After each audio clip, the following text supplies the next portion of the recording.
ओम नमो भगवते वासुदेवाय। श्रीमद्भागवत प्रथम स्कंद द्वितीय अध्याय।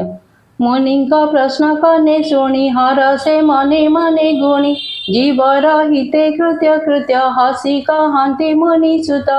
श्रीसुत उवाच जे सुख एमंत गमन करी न देह कले शून्य पुत्रर स्नेह मने धरी व्यास डाकती उच्च करी पितार स्नेह भग्न अर्थी उत्तर देले वृक्ष रूपे ताहांकु मोर नमस्कार जे हृदय सर्व प्राणीकर जीवर परित्राण अर्थे करुणा बही जे उचिते अखिल वेदर सागर जे अनुभव आपणार कहिले पुराणर सार ताहांकु मोर नमस्कार भारती नर नारायण जे सत्यवतीर नंदन जे नरतम ए संसारे नमई ताहांक पୟରେ शुण सकल मुनिजन साधु ए तुम्बर वचन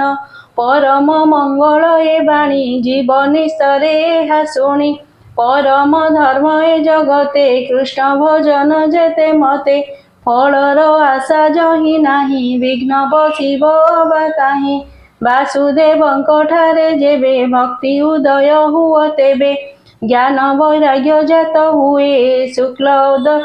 तर्कादि नाश जाए भक्ति कले से ज्ञान हुए जीवन पड़े माया मोहे विष्णु चरित शुणी जेबे भक्ति न जन्मी मूढ़ भावे केवल श्रम ताहांकर काहू तरिबे तम घर अर्थे संचंती जेते नर केवल श्रम ताहांकर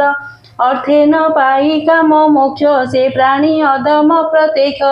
इंद्रिय अर्थे प्रिय जेते लोभे भ्रमई काम अर्थे जागत जीवन धरई काम लोभरे सुख नाही जीवर तत्व जानिबारे के ज्ञानी अछि ए संसारे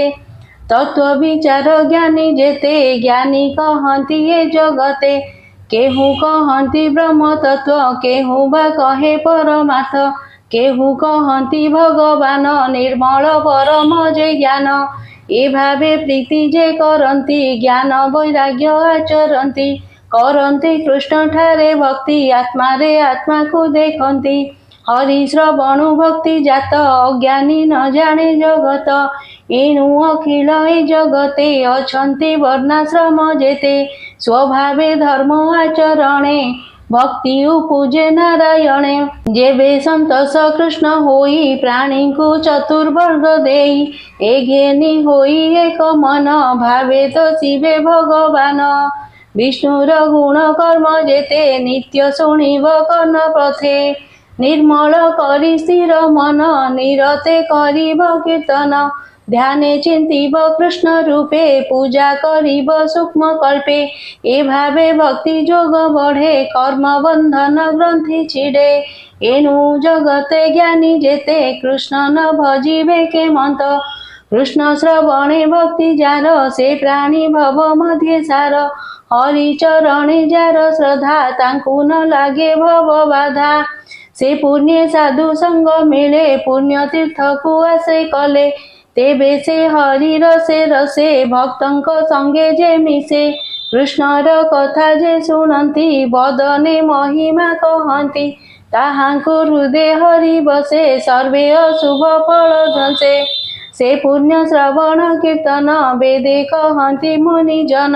साधु जनक मित्र हरि एणु भकत कुआदरी हेले तारई भव सिंधु जेनु भकत जन बंधु भक्त जनक सेवा बळे दहन होती अमंगले तेबे सौ गोविंद विषय भक्ति पूजे नर देह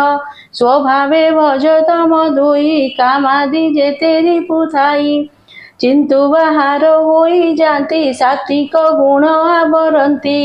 एति प्रकारे जेते मन निर्मले होइब प्रसन्न तेबे से भक्ति जोग बळे श्रीकृष्ण भक्त संगे मिले निर्मल ज्ञान प्रकाशई जन्म मरण आदि काई अशेष कर्म ग्रंथि बंध एने छिड़ई सर्वधंध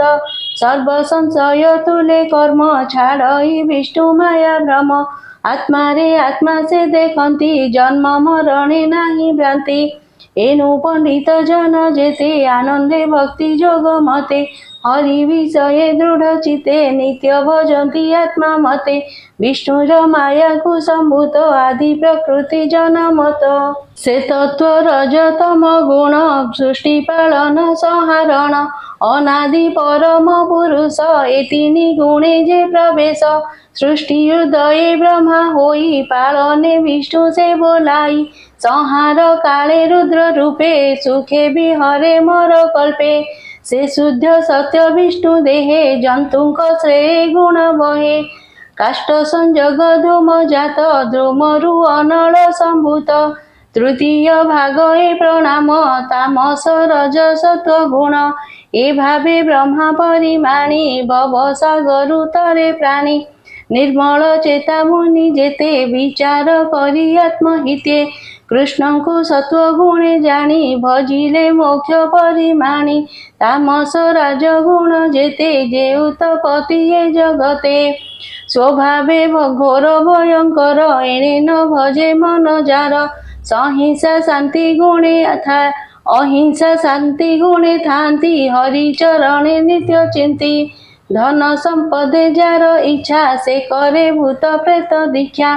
संसारे वेद कर्म जेते तप साधने क्रिया मते परम तत्व ज्ञानी आदि कठोर जेते कर्म साधी ए सर्वगति नारायण एबे मुनि गणे शुण ए मंत सूक्ष्म रूप धरे माया रे संसारे विहरे स्वभावे निर्गुण मुरारी खेलई त्रिगुण आवरी सकल जीव मध्य थाई अज्ञानी जीवन जानई अशेष महिमा जे धरे किबा उपमा देवा तारे सकल भूते हरि बसे क्षेत्रज्ञ रूप परकाशे अग्नि जे सन काष्टे थाई से रूपे विश्व आत्मा से ही स्वतंत्र तांको देहे थाई विषय भोग को करई देव तिर्जाक नर आदि से लीलावतीर प्रसिद्धि तहिरे अनुरक्त होई पालई सत्वगुण बही से हरि चरण पंकज सुजन जन माने भज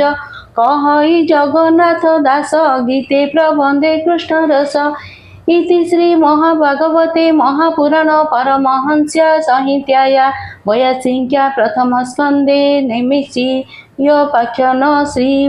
भगवदनुभाव वर्णनम नाम 2 अध्यायः।